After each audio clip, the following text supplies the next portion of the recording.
Hello, everyone, and welcome to CSL week number 5. We have two great StarCraft 2 matches for you today. The first is going to be Carleton versus Carnegie Mellon, and the second matchup will be Berkeley versus Brown.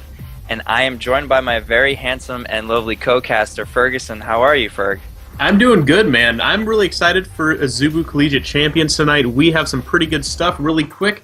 If you're just tuning in, the Azubu Collegiate Champions is run by Azubu, which is an international games media company whose aim is to create a global gaming network at both the professional and amateur levels. They do so. They're sponsoring OGN League of Legends with teams as Blaze and Frost. They do the personal sponsor of StarCraft 2 player Violet, and they also sponsor us, the Collegiate Champions. Secondly, it's run by the Collegiate Star League, the premier collegiate gaming league around the world with over 318 universities. This is the 5th season with over 600 schools. In addition to this league, we run contests, tournaments, work with universities to host and promote LAN events across North America. Check us out at cstarleague.com for more information. Some interesting stuff going on tonight. We will be announcing the Azubu Pizza Party winners tonight during the cast. So we will have those schools, list of those schools later on today, so feel free to continue hearing who gets to dine in pizza elegance.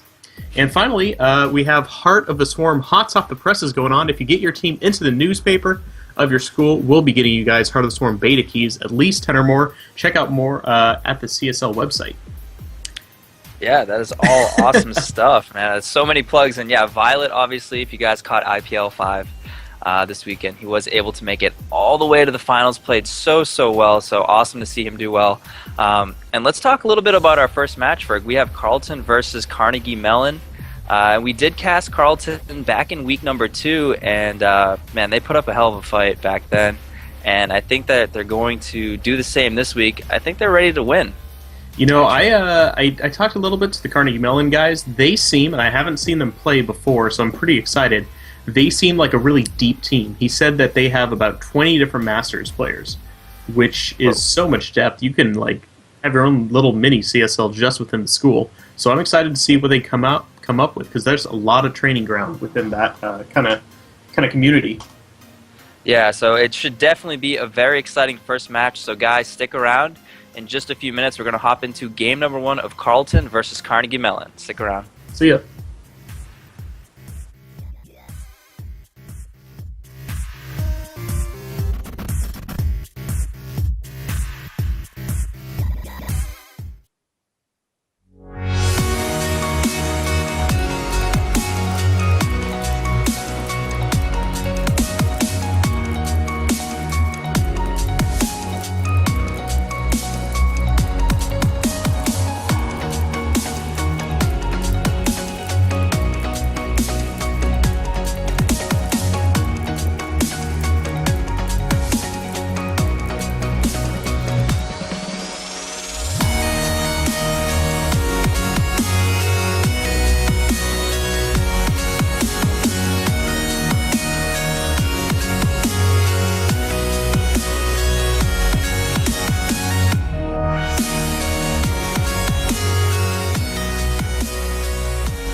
All right, guys, and we are hopping into game number 1 versus Carleton and Carnegie Mellon. Spawning here in the top right position is going to be our teal Protoss player playing for Carleton. It's going to be Katy Perry, and he's going to be going up against SNM, spawning here in the bottom left as our blue Protoss player playing for Carnegie Mellon. So we are going to start off with a PvP on Antigua.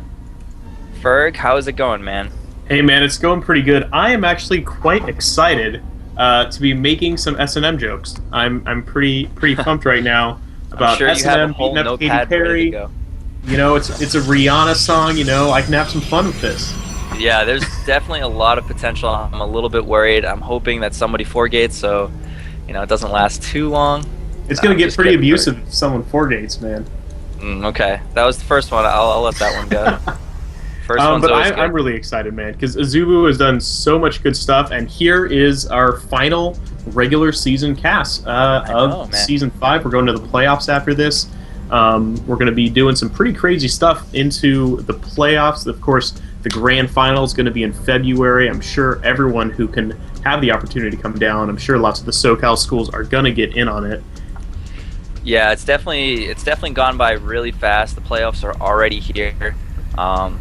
And I'm sure a lot of the teams are very excited to get that started. I actually just want to note real quick before we continue on that it looks like S&M's going to be throwing down a forge, so he is going to be getting pretty abusive, Ferg, huh? Oh my gosh, this is a cannon rush from S&M. He's busting out the whip. Ka-crack! He's going for that early pressure, man. Katy Perry's all over it, though. Look he has the probe down there, and I really love how he positioned his pylon in this spot, because cannon rushing on this map is definitely a popular strat. So Katy Perry with that pylon there sniffs it out right away, and now it looks like S&M is going to back up, cancel, go for a gateway, and double assimilator. So Katy Perry already off to a great start this game. He's going to put the blindfold on Katy Perry right now with that kind of switch right there. He might even be going for a Dark Shrine. Yeah, definitely possible with the double assimilator. He could very well be doing that. Katy Perry, but now that he has a slight advantage, he's one of Carleton's best players, if not their best. So at this point, with a small lead, he's probably going to run away with it. S&M's Cybercore is just finishing up now, so he's definitely going to need to do something to get himself back in this game. Or excuse me, that's Katy Perry's Cybercore finishing, with S&M's just starting now. Yeah, S&M's is just getting on the way right now. He is pretty darn far behind. He should have some sort of resource advantage. All he lost really was that forge cancel and time. Though time is a very large factor when it comes to executing a build and making sure you have enough units out on the field. He's going to have to try to get a lot of zealots right now. He's way behind, actually, because Katy Perry's already got this sentry coming out. He might even be aiming for an expansion right now. He's already up to 300 minerals. Yeah, he's moving out. Oh, maybe not. Katy Perry, what you doing? You're playing with my heart, man. She playing is with teenage dreams. And I actually really like Katy Perry's decision here. He decided to not do any risky kind of foregate, even though he had such an advantage on the Cybercore. A lot of players, their gut reaction would have just been to say, okay, I'm just going to foregate you then.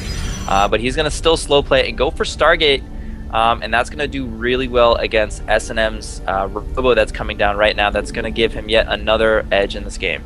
Yeah, if he can get out a number of Phoenixes, he can just pick up those Immortals, 1, 2, 3, have his 4-gate right behind it to win with a mass gateway and a massive amount of gateway units. He'll definitely have more as we get into the game, so we'll see how he chooses to engage. Yeah. I absolutely love Phoenix. It's actually the strategy that I use every single PvP. And it is so strong, especially if your opponent opens up robotics facility for a number of reasons. You can expand behind this so safely, continue to pick off probes, and when someone opens robotics, they almost always get sentries as well. And we can see a sentry in production for S&M, and those die, I swear, faster than probes. They die so quickly to Phoenixes, so even if they're surrounded by a few stalkers in the early game, it's so effective to pick them off. So Katy Perry's going to have so many options available to him at this point, and S&M is just going to have to hang tight, sit on mostly gateway units. He is getting an immortal right now, but he's going to want to sit on mostly gateway units, try and protect his mineral lines as best as he can, and just kind of wait it out for a while. I'll tell you what I really like about this game. It opened kind of cheesy. You never know in CSL exactly what type of player you're going to watch. There could be a lot of cheese coming out. When I saw that Forged first build, I was thinking oh, this guy does not feel confident. He does not think he can play an even game against Katy Perry. He's going for the early cheese, but you know what? He's only 4 supplied down right now. He's playing with very good decision making. He's got that first immortal, and he's going for a Nexus. And you know what? A Phoenix cannot lift off the ground. A Nexus. A Nexus. Nailed it. I was watching the game and then I heard the question and I was like, oh, I know where he's going with this one. And those Phoenixes did roll in and pick off one of the sentries. So already Katy Perry utilizing those Phoenixes just a bit here. He's getting great scouting information as well, and that's going to continue for the next at least 4 to 5 minutes of this game. He's going to be able to dart in and out, check out the tech of S&M and his probe saturation. So he's going to have constant tabs on his opponent, and we do see both players throwing down their Nexuses at just about the same time. And you know, he's doing decent damage with these Phoenix, but there's a lot of Stalkers now on the field. If S&M splits him up, he can actually completely deny this, losing another couple of probes there, but nothing too crazy. S&M 8 supply behind. No, he's definitely doing a great job. He's doing exactly what I was saying earlier, you know, just sitting tight, getting majority of Stalkers, and protecting his mineral lines as best as he can. You can't prevent the Phoenix from getting 1 or 2 probes until you have like a ridiculous amount of Stalkers. But he's doing the best job that he can right now, so definitely staying in this game, no doubt. I mean, there is absolutely a supply deficit for him, but economically, he's going to be able to stay at least sort of on par with Katy Perry. Yeah. Funny use of the word "no doubt" there, man. This isn't Gwen Stefani going on. I know way too much about female pop stars. I'll be honest. Wait, I need a little clarification on the Gwen Stefani reference. Gwen Stefani? What about her? Singer of No Doubt? Yeah. Oh, No Doubt. Is that? Yeah, okay. It's a band name. Wow. No, okay. I'm old. It's like a '90s band name too. No. I know No Doubt. I forgot that he even said it. So there was just a confusion right there. Okay. We do see Robotics Bay coming down from S&M as well. Katy Perry's is already done. So he is going to be at a slight Colossus disadvantage, but with only 4 Phoenix on the field, S&M doesn't have to be too careful about protecting them. So I like his decision to, not delay that Robotics Bay too much. He's going to be able to stay on par with his opponent. And he's getting Blink, which I like. That's really going to help against the Stalkers, against the Phoenix, and possibly against the Colossi if Katy Perry doesn't control them well enough. But you can see the worker advantage is slowly throwing S&M out of control. He's about 15 supply down, but he's 10 workers down. And that actually is now going to start rearing its ugly head as Katy Perry is going to be on 4 gas and S&M's only on 3. Yeah, definitely all of these little advantages that we've been talking about for Katy Perry, accumulating throughout the game is now starting to really show itself at this point with Katy Perry's first Colossus already done. He's getting a Forge, he's getting Thermal Lance. I mean, all of these little advantages now you can see on the production tab is putting him ahead. So S&M, I think his best bet would be to utilize that Blink, like you were talking about earlier, maybe to do some counter aggression in the main base. Just some way to eke his way back into the game. We do see the Phoenixes just continuing to be annoying. Yeah, and really I'm starting to take a look at the army count. 1 sec while I get that numbers. Yeah, Katy Perry has 37 army supply to S&M's 29. That is going to start. It's going to start mattering as soon as these armies really engage. Most of that is Phoenixes right now, but Katy Perry is going to be able to get a much larger army quicker. If he doesn't choose to move out, though, S&M could catch up. Katy Perry really hasn't moved outside of his base aside from with these Phoenixes. He does have a forward pylon here at the bottom of the map, but it's not going to mean too much if he doesn't attack with the time period he's winning at.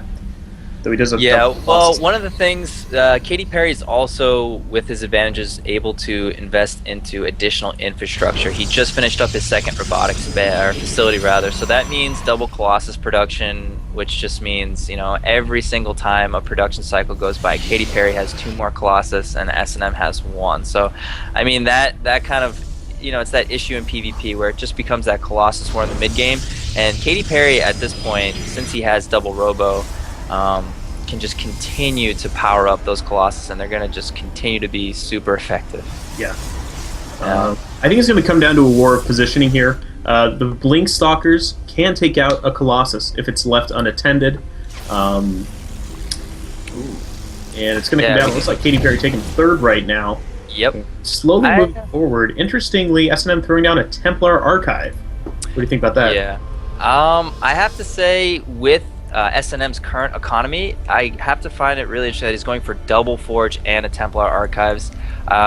He's just not really going to have all that much gas. He may be able to get a few Archons, which would be really helpful in breaking force fields.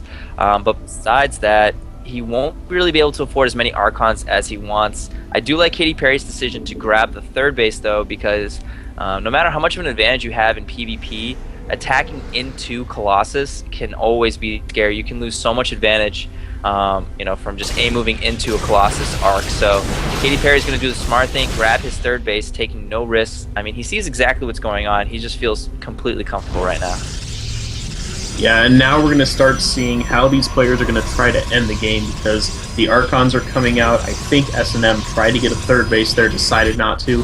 There's actually supply blocked pretty heavily for a while, and his resources are pretty high right now to indicate that.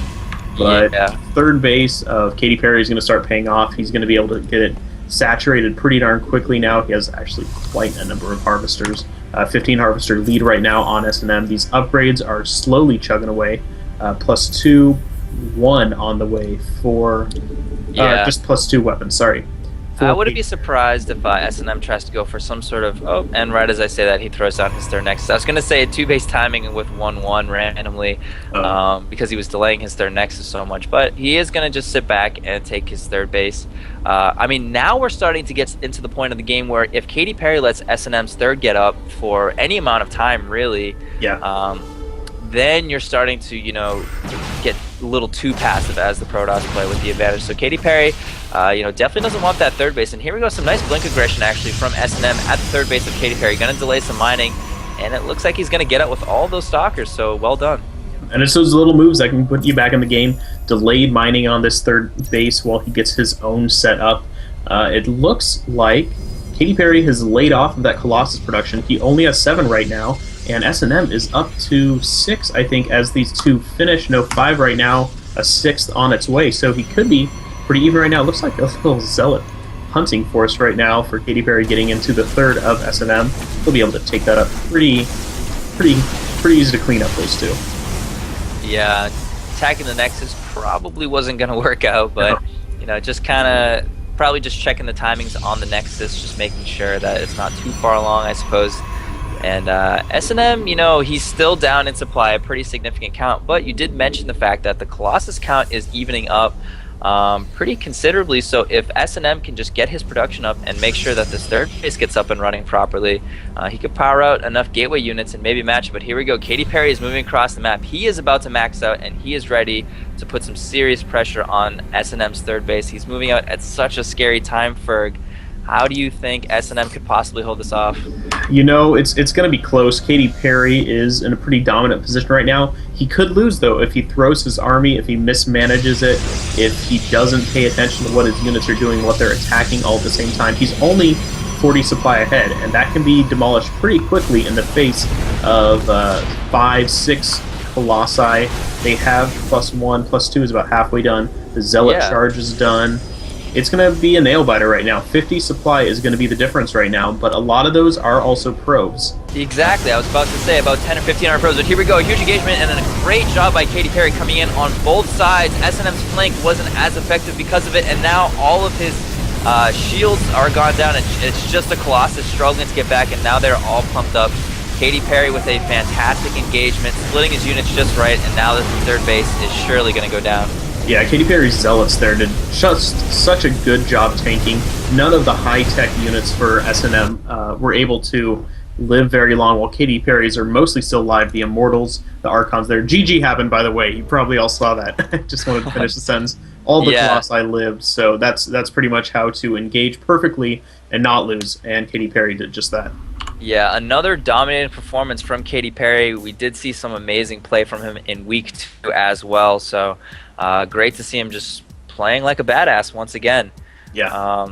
And that was a pretty clean-cut PvP. When we come back, guys, we are going to be hopping into game number 2 between these two guys. And, Ferg? Yeah, it's going to be game 2 of Carnegie Mellon versus Carleton here at the Azubu Collegiate Champions. We'll be back.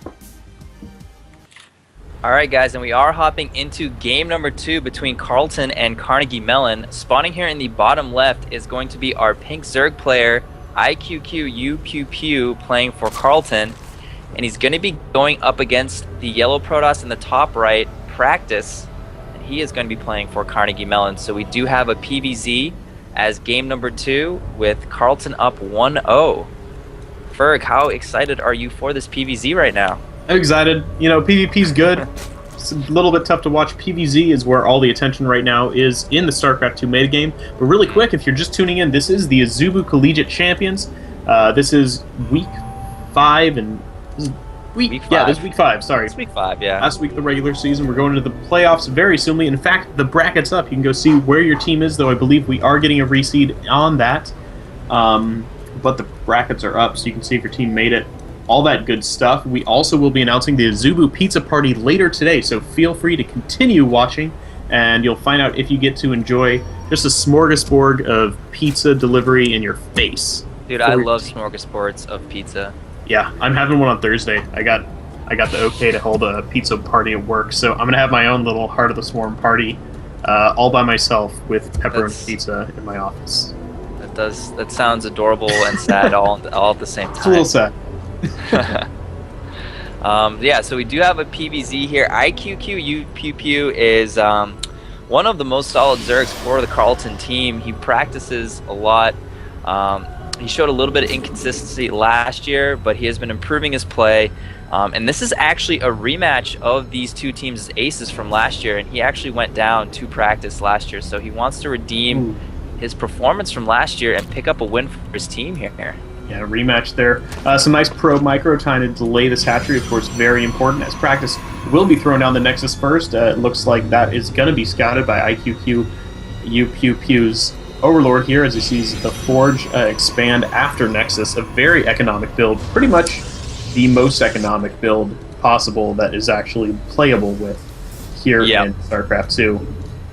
Yep, I love his decision to go Nexus first. You're almost always going to be safe with it.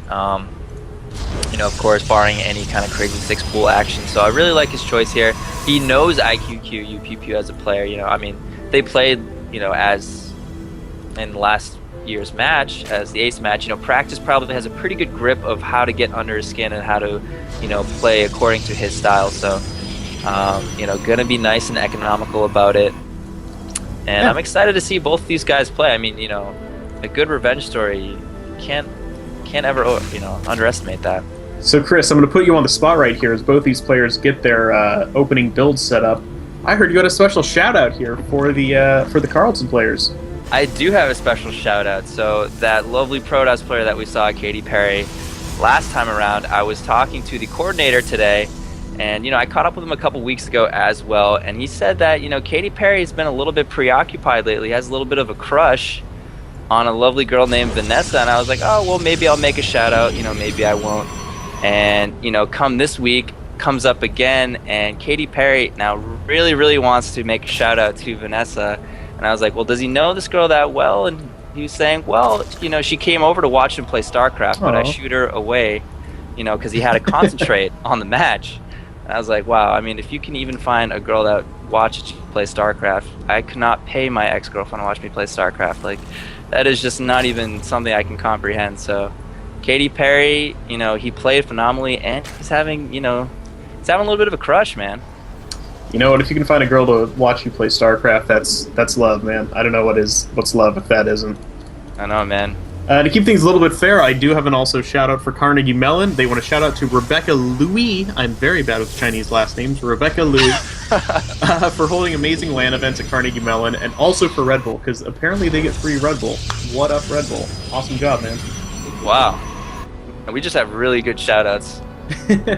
We have 2 really strong shout outs now. That was definitely solid. And, you know, onto this game, we do see Practice actually getting a Stargate, and he actually threw it down pretty quickly, a little bit before the 6-minute mark, if I'm not mistaken. So as early of a Stargate as you can get, basically, IQQ has gone up to the very standard 3-hatch, you know, grabbed his initial 2 geysers at the natural. So he's playing completely standard.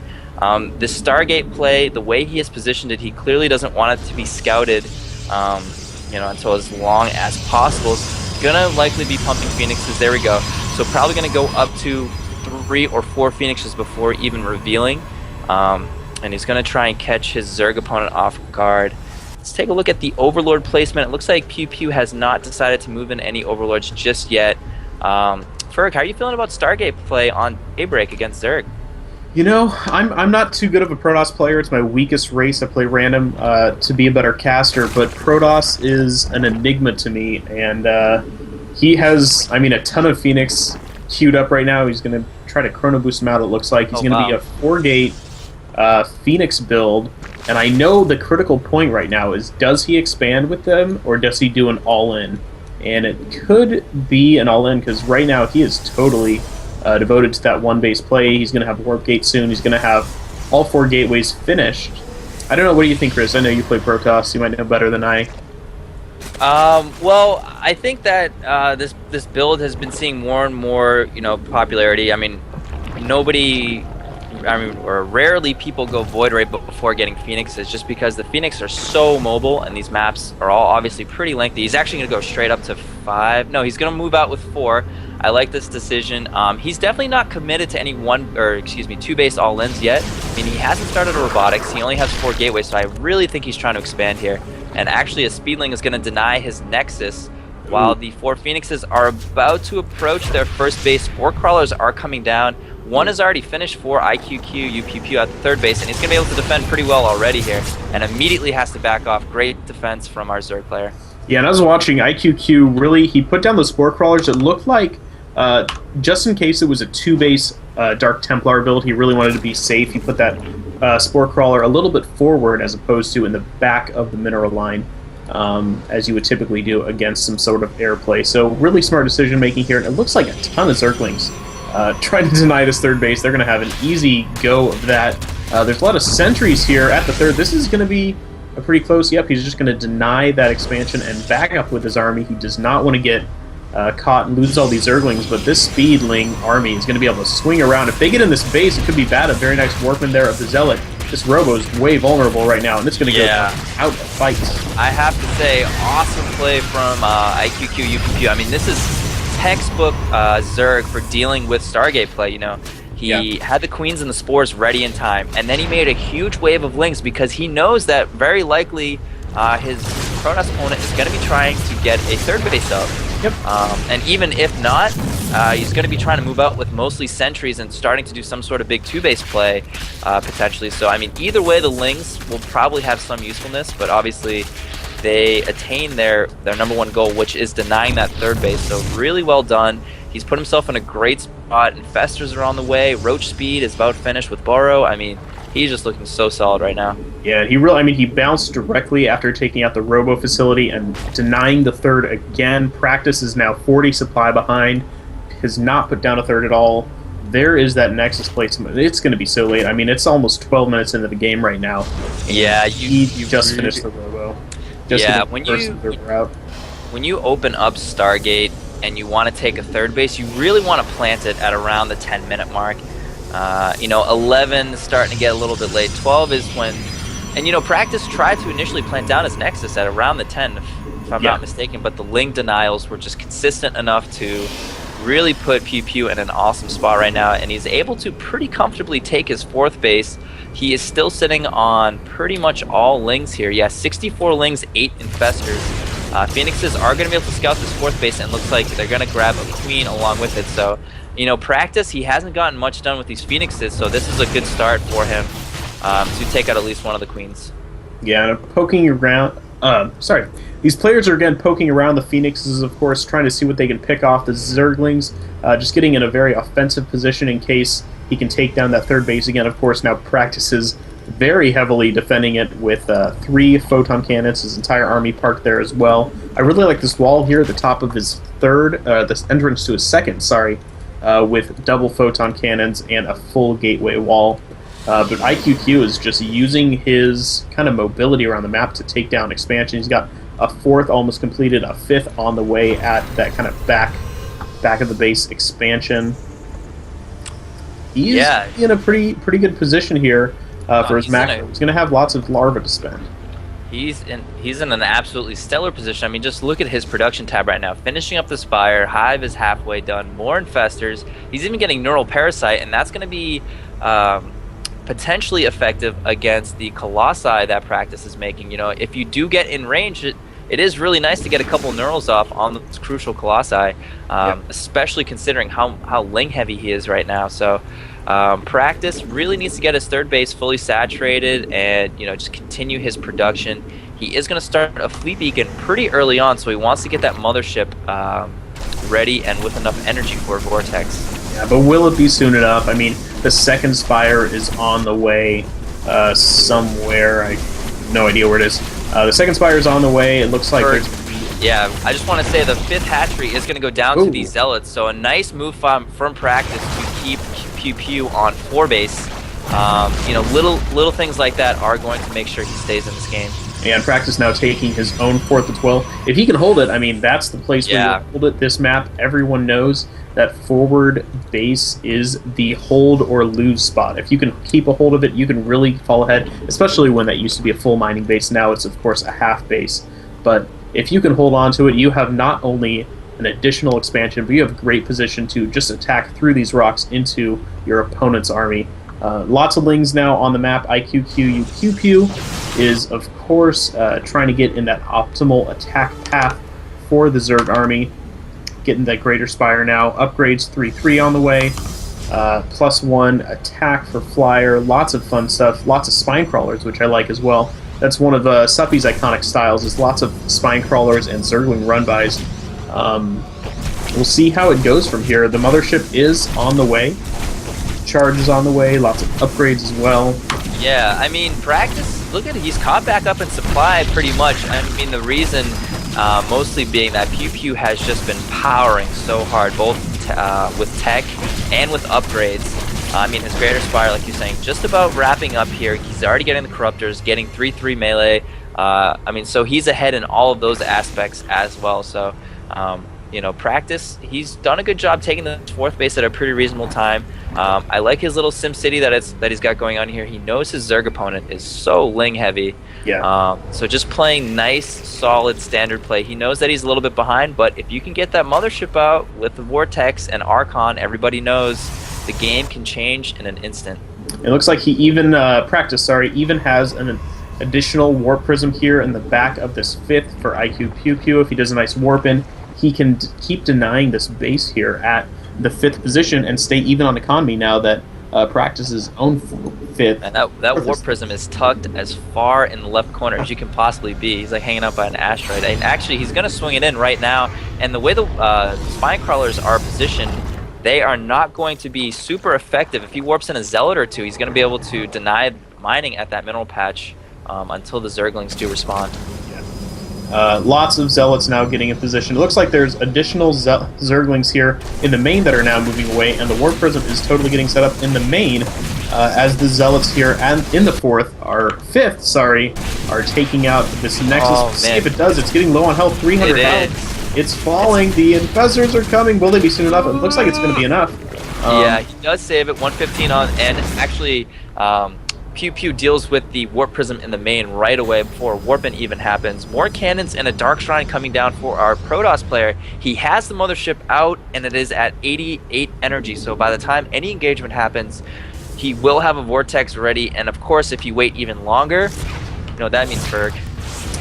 Double Vortex. There we go. It means double Vortex, which can catch a lot of Zerg opponents off guard, and actually Ling run by the 3rd. It gets completely denied by an awesome Warpin. Yeah, that was really good. Yeah, and now actually he's going to kill a lot of Lings for free. I'm really concerned with this. Of course, he wants to free up supply for Broodlords, but he wanted to get something done with those Lings, and honestly, Practice... Oh, the 4th is falling right now. Oh, but a very clutch transfuse here. Oh, yeah. Is keeping this Nexus alive. That was exactly what Pew Pew needed to do. A very tight response to keep this base up. If he lost it, that would have been huge. It looks like another warp in here to the main as we get, looks like 2 Zealots coming out. Just going to hang out. It looks like he's waiting for the Warp Prism cooldown to finish, getting a bunch more right now.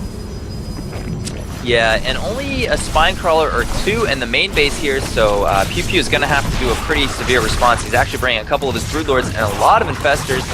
gonna now clean up that warp prism. It looks like another warping coming in at the 5th base of Pew Pew, but he's building spine crawlers directly in the mineral line. He is not messing around. He does not want that hatchery to go down, even at the cost of losing mining efficiency from his drones.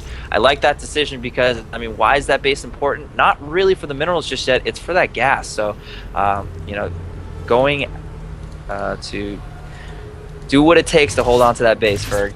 Yeah, and it looks like now there are some High Templars in the second warp prism around the 5th base. Will he do that oh-so-awesome storm drop? We'll see if he does. Looks like he's away for now. It wouldn't even really... He'd storm some spine crawlers, and then, like, he could get the drones with the geysers, but the fact that they're cycling in and out of it, he probably wouldn't even kill a drone unless he double stormed. So he does do the right thing and kind of back off here. Another warp prism attempt once again in the main base. Practice is being absolutely relentless with these warp prisms, and that is exactly what you need to do at this stage of the game as Protoss. Yeah, I mean, what are the Broodlords going to do? They're on the totally wrong side of the map. Corruptor is now here, going to be able to pick off this warp prism pretty easily. Zealous finish, though. Zealous can finish, might be able to get the infestation pit, actually, which would be kind of nice. You know, just another little advantage. I'm not sure if it's exactly worth that trade, but I mean, Practice has such a big... Whoa, look at the transfuses! I know, those transfuses are really, really harmful right now. In fact, I heard an interesting thing. Apparently, at ESFI, one of my colleagues was talking to MMA, and he said, I don't care about infestors, I don't care about fungal. You know what's OP? Transfuse. And you can see IQQ abusing that ability, not losing anything, and I think he maybe has a point. Transfuse is actually pretty good, man. No one's looking at it. I mean, honestly, there are situations, and I think we saw even Leenock doing it at IPL5 this weekend, where he would just bring queens along. Maybe he'd make a Nidus so that, you know, it wouldn't be so slow for them to travel. But he would do roach pushes with queens. He would do, you know, obviously have queens with broodlords, but I mean, the queens are just there transfusing each other, tanking damage, and transfusing roaches. That is so effective, especially in a mid-game push where, you know, you may have a slight advantage, and the queens will be that deciding factor between winning and, you know, getting pushed back. And those Templar got completely denied in that warp prism. They got some feedbacks off, but really what you want to do is a big drone storm drop from that setup. Yeah, he did get a few infestors, so that was nice for him. Practice has done a great job holding on to his positions, though. He's kept Pew Pew so distracted that, I mean, look at his bank, look at his tech. Now he has that mothership, you know, with 200 energy. It has the double vortex. His Archon count is at... He's gonna be making 2 right now, but he has 4 full energy High Templar. How many storms that is? And he has 3,000 minerals banked with a ton of warp gates on the way. If he can take out this Broodlord fleet, he can have the run of the game right now, though there's a lot of Broodlords right now. I know, look at this army in the middle, and he's Spine Crawler pushing, which I just find so awesome. That is such a strong move from our Zerg player. Yeah, so look at this middle position. It is so intimidating right now. Practice cannot really be all that confident against this army. He needs to get a good vortex off, but look at where Pew Pew has his Broodlords, and look at how they're spread. It's already splitting them. It's pretty easy to split 22 Broodlords. You just grab half of them, you know? It doesn't even matter. Yeah, so fantastic splitting from our Zerg player. Practice is going to have a pretty difficult time holding on right now. I mean, even with double vortex, look at this insane arc, man. It is so wide, and here you go. He's going to start closing in, and Practice is so clumped up. There goes the first vortex, and the second one as well, but he only maybe gets about 5 or 6 Broodlords, and now Practice's army is going for a counterattack, potentially. He's trying to move into a good position here, but he can't really seem to find his footing just yet. Yeah, and this is a pretty big bad engagement right now. There's double vortexes going down, but there's so many Broodlords left still alive.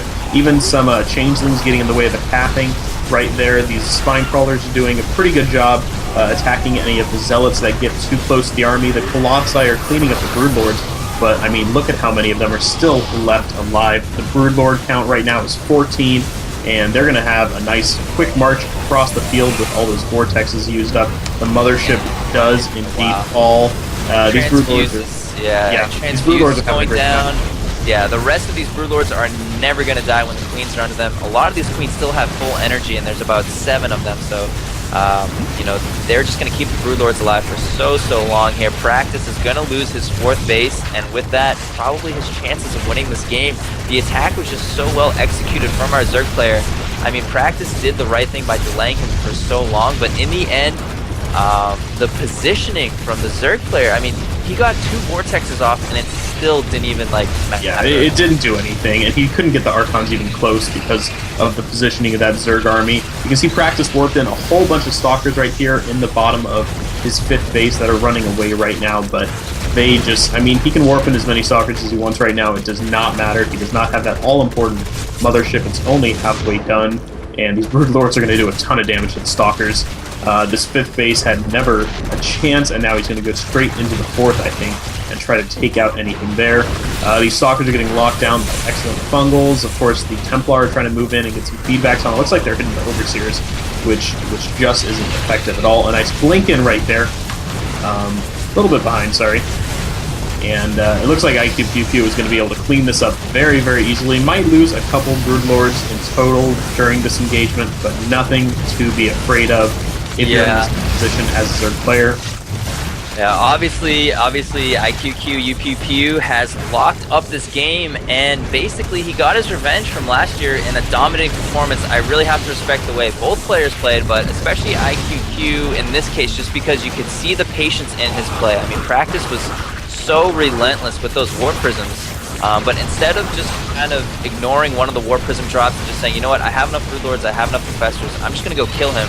No, he cleaned up every single Warp Prism, and the GG does come down from Practice.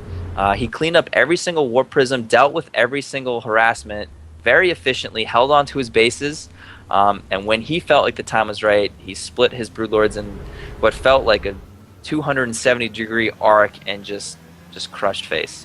Yeah, I mean, there's ways Protoss can come back from that. A very good Vortex on all the Brood Lords, getting the Archons in there. You can take down the Zerg player very well, especially with that reinforcement bank.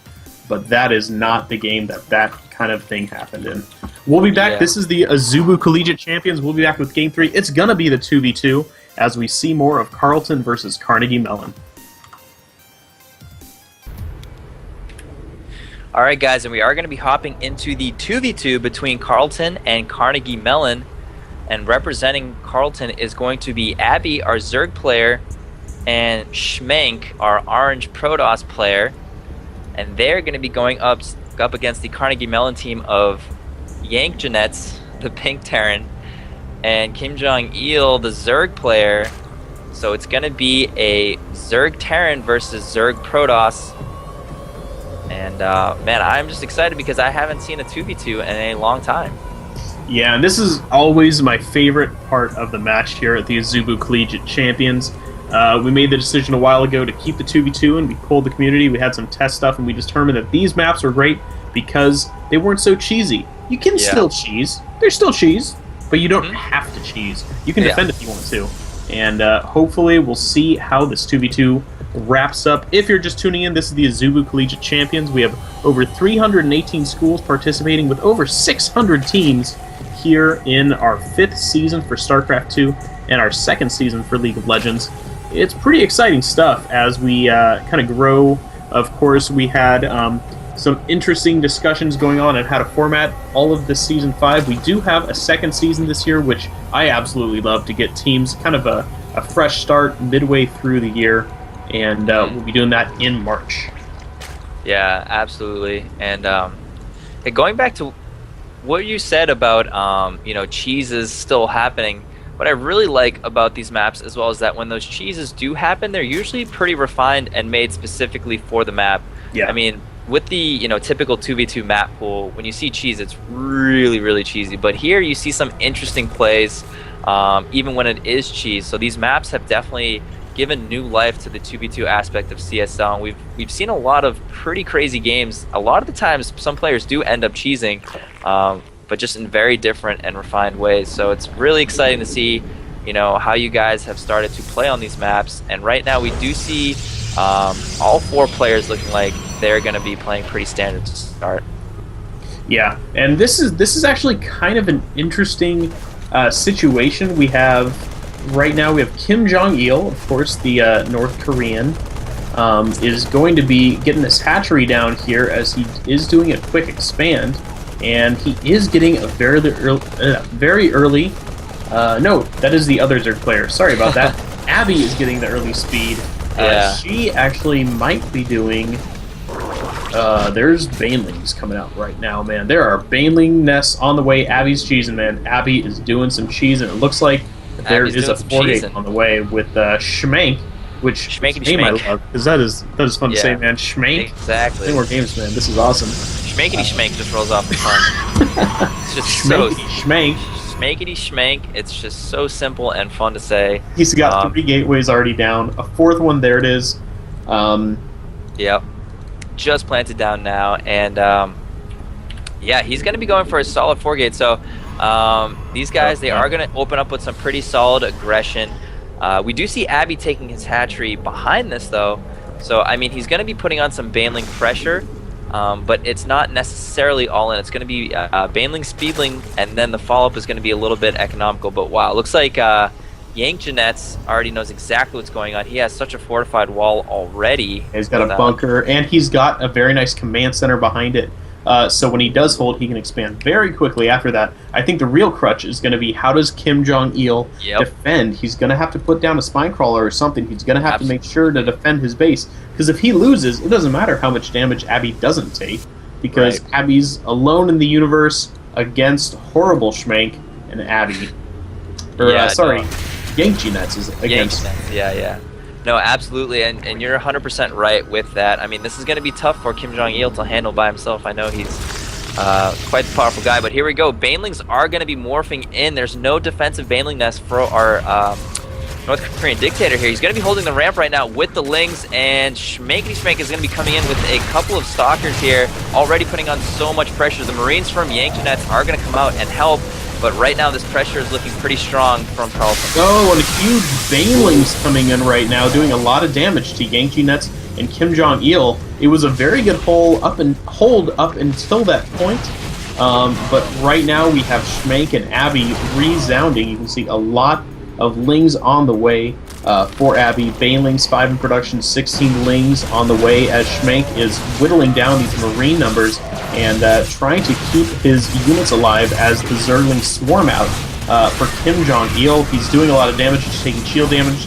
Now starting to get into the health, but here come the Banelings. They are going to march. Oh, these Marines take a huge hit. Yeah, I mean, that wasn't even particularly cost-effective of the Banelings, but, I mean, at this point, they just have such an overwhelming amount of units. They're charging straight into the main base. These spine crawlers aren't even going to be planted down in time to do any damage. So Kim Jong-il looks like he is in a lot of trouble right now. Lings are continuing to stream out for him, but he's never able to get that critical mass to deal with the numbers of units that these two have. And more Marines coming out for Yank Jeanette's trying to push this back, but they are relentless with the Warpins and Ling reinforcements. Yeah, and it looks like Kim Jong-il there lost his spawning pool, and the GGs come out almost immediately. They were able to kind of deny this very well, but once those Banelings started hitting, that was about all she said. So that is actually... oh my gosh, my computer is exploding on me. Sorry right now. I'm covered in computer parts. Computer pieces, monitors lying on my head, all that fun stuff. Sorry, what I was saying is that is going to be a very quick 3-0 as Katy Perry, IQ, and Schmank and Abby resounding for Carleton to win over Carnegie Mellon right now. Very well played by the Carleton players, and also fun name to say. Yeah, no, week 2, we saw Carleton, put up a great match. They went to ace. It was very, very exciting. With Katy Perry ending up, just not holding off some Terran aggression. And in this case, these two teams just absolutely, went at it, and Carleton just came out with a dominating performance today. And it was just great to see just the caliber of play coming out from both teams here. And with that, we are going to be moving on to the next match in a little bit. It's going to be Berkeley versus Brown, and that's also going to be an awesome match. Yeah, so if you're just tuning in, this is the Azubu Collegiate Champions with CSL. We are, of course, running a bunch of tournaments all throughout the college year. This is Season 5 right now. We have the Grand Finals in February. Season 6 will be starting shortly thereafter. We are going to be announcing the Azubu Pizza Party winners tonight. We will have that list later today, so keep tuned for that.